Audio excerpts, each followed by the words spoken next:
kind of boring, but let me see what I can do with it. It says the benefit of doing business with the Chamber of Commerce. I only joined the Chamber of Commerce in April, so I don't think I've even been there a month. I joined April 15th. And there's a lot of very deep knowledge in the Chamber. So some of the questions I might not be able to answer for you because there's some very specialized people in the Chamber that have been there for many years. Then some funding model and entrepreneurship support. I'll very briefly touch on that. And then opportunity for emerging entrepreneurs. And what I'll talk about is innovation. Okay, the Chamber started as far back as 1804, so I think we're 211 years old. And it's the oldest membership-based organization in Africa. When it first started, its main function was to settle disputes between visiting ships that were coming around the Cape and merchants. And today we offer a host of services that allows us to serve, enable, and lead business in the Cape. If I leave you with just one thought today as to what the Chamber can do for you, I can sum it up with a slogan, where opportunity meets. And I think Craig also made a comment. He said, connections create value. Okay, and that's what we're about. It's where opportunity meets. Whether you want opportunity to network, you want to improve your knowledge and ability, or even affect change in the community, then the Chamber provides that opportunity. We're an ideal conduit of access. But it's very much like gym membership. It's not enough just to have the membership. You actually have to work at it to see results. And it's the same with the Chamber.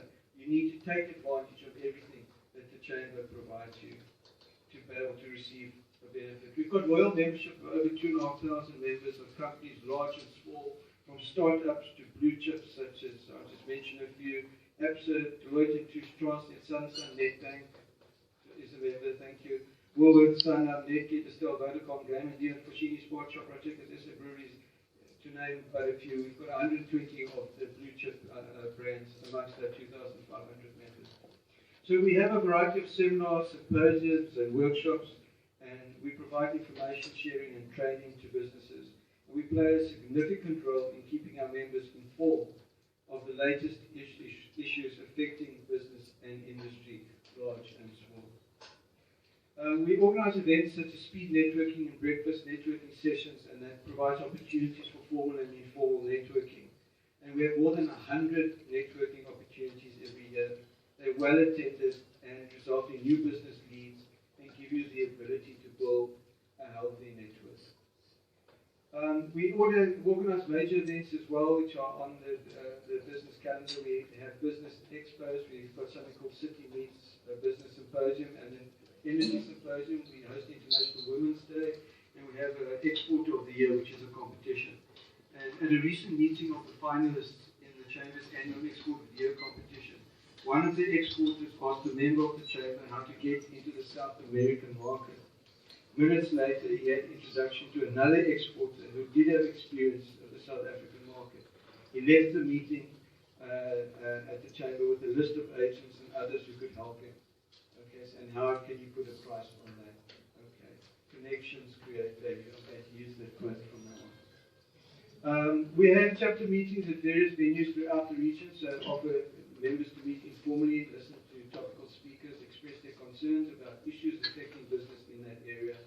And our chapters stretch as far as Stellenbosch on the one side to Saldanha up on the west coast. We offer information on certain aspects such as importing and exporting. So if you want to look at that, the Chamber's an ideal conduit. We also have what's called the International Trade Desk, which is the first point of contact for trade missions and visiting delegations, bringing together buying and selling opportunities for local business. So we had a delegation from Turkey wanting to get into healthcare in South Africa, and we would then host these delegations and introduce them to the appropriate people or our members. We also set up information seminars on how to do business with various countries, and we assist members with information on exhibitions as well as arranging for incoming delegations to visit the Chamber and meet with our members. The new mediation rule makes mediation a compulsory step in the court process. In response to these new rules, as well as growing call from business to lower the costs and risks associated with litigation in South Africa, we we've set up the African Commercial Dispute Settlement Center. And mediation is more than an 80% settlement rate, and participants are generally more satisfied with this process, especially compared to other forms of dispute resolution, such as going to courts, which are really very expensive. We provide members with information on a variety of business matters, including broad-based black economic empowerment, transport, industrial relations, guidance and information on labour issues, conditions of employment, education, and training-related legislation. We have various meeting rooms available which you can hire, if you remember, at really cost-effective rates with all the bells and whistles that you need. And we communicate extensively with members personally, electronically, and via the print media. We have a lot of e-zines that go out, something called Business Today. We have government gazette notices that some people subscribe to. We have an events focus, which then we send out every 2 weeks. That tells you all the upcoming events. And then we've got a bulletin, which is a physical quarterly magazine. Interestingly enough, research shows that when consumers know that a business is a member of the Chamber of Commerce, they're 44% more likely to think favorably of it. And 63% say they are more likely to purchase from the company in the future. So what does that mean? That means our Chamber corporate identity with our logo and wording are available in electronic format for use on members' websites, letterheads, and stationery. Okay, because people will tend to trust someone who belongs to the Chamber. We've also got what we call portfolio committees, and they play a role in policy formulation and information sharing, and they cover a specific area of interest.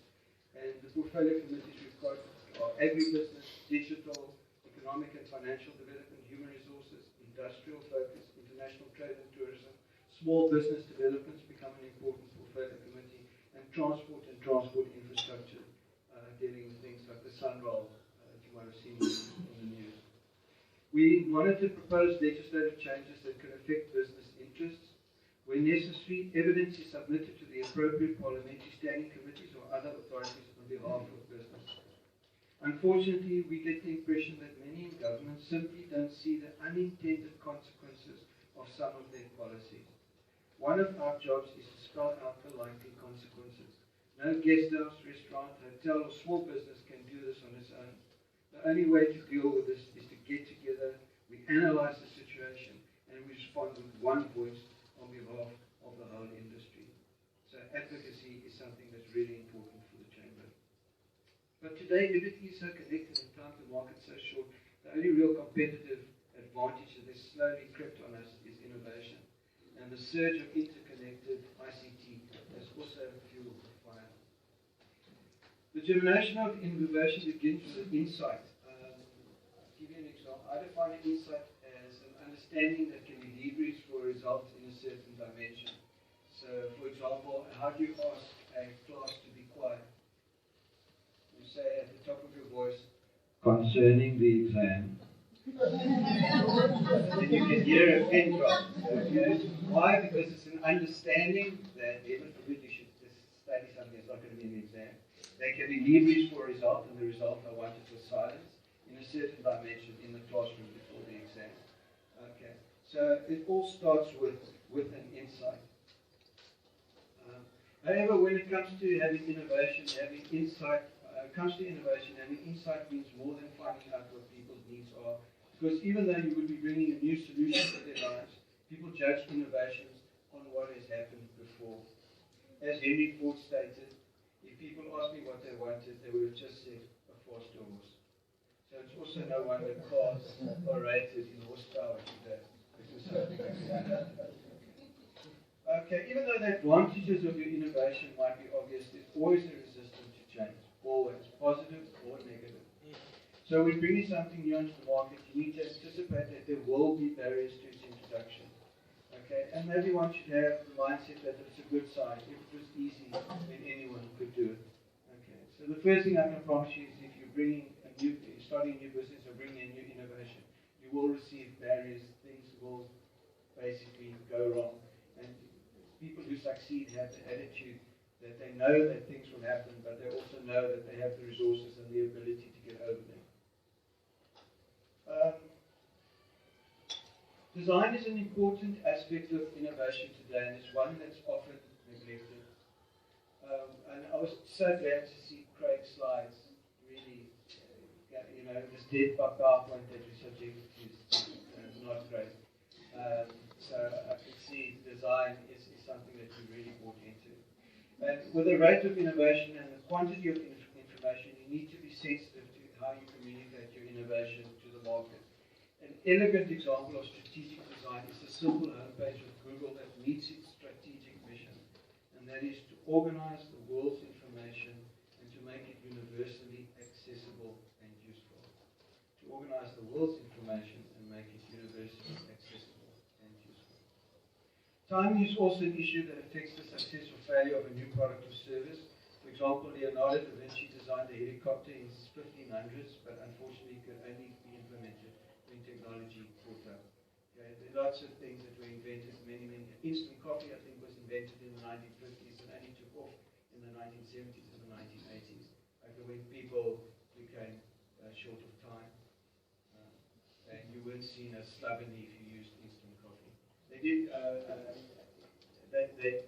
what's called third person perception test. I'll just deviate a minute. The marketing is my area.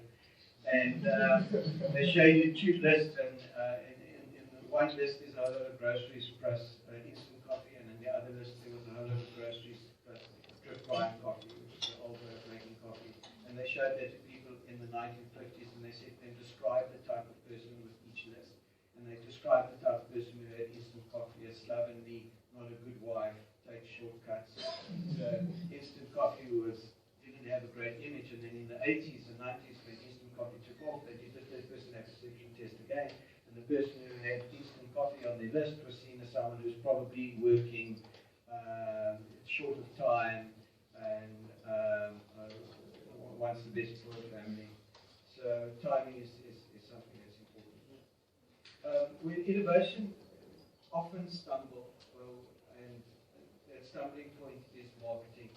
You need to get your message out to the right target market, otherwise it's like winking in the dark. You know what you're doing, but nobody else does. I've been approached by many innovators, and they tell me they have a great idea, and when I ask them about it, I'm told that they can't tell me it's confidential. So one has to balance the aspect of secrecy with getting feedback from others. There's no formula here, because confidentially might be validated, but getting feedback is crucially important. You also need to judge feedback from whence it comes. People can't always see your vision. Okay, so they're making comments based on what they know. It's a delicate balance between taking people's opinions into account with the raw determination of you just getting that innovation on the market. The concept of strategic intent was proposed by authors Hamill and Prolog in the Harvard Business Review as far back as 2005. It hasn't really gone into the popular press, but it states that companies rose to global prominence because they did so because their ambitions were out of all proportion to their resources. Their ambitions were out of all proportion to their resources. They did what they had to do, okay, not what they could do at the time. They did what they had to do, not what they could do. But when Steve Jobs brought out the iPod, they never had all the technical resources. The battery was made by one company, the memory was made by another company. But he went into it I think his strategy was quite simple. He said, I'm getting into music because everyone listens to music. No one has got it right, and it's a growing market, and that was the extent of his research, his strategic research. Canon is also a great example. They were totally unrealistic with their expectations to produce an inexpensive printer, but managed to do that and became a major player in the reprographics market, capturing market share from Xerox, which was the dominant player at the time. They briefed their designers to come up with a desktop printer. They never had the technology. They had to make the technology, and with that, they managed to beat Xerox, who had the major share in the market. No matter what your innovation might be, at the end of the day, I believe it comes down to people. Okay? No matter what your innovation is, at the end of the day, it comes down to people, and that's having the right network to bring your innovation to life. Having the right network. Networks create value. As an entrepreneur, what's crucially important is who you meet on your journey. Today, we live in a very connected world. yet one that is so impersonal that we sometimes neglect a crucial component responsible for your success. Good old-fashioned human contact. Whether you attend a networking event, come for training or get advice at the Chamber, we see ourselves as the place where opportunity meets. So please, if you'd like to find out where your opportunity is, our website is chamber.co.za, and you're most welcome to visit it. We're going through a lot of change. It's, the game out there is very different today. We're looking at a networked economy, but there's certainly been some success stories with people who belong to the Chamber, and we have people who we have found one company that was a member for 85 years. So people tend to stay with the Chamber, but then you need to be able to use the resources. Just joining the Chamber doesn't mean people are going to beat apart your door. What you need to do is it's there for you, and you need to work that network. So thank you very much, and you've been a great audience, and I hope I've given you some value.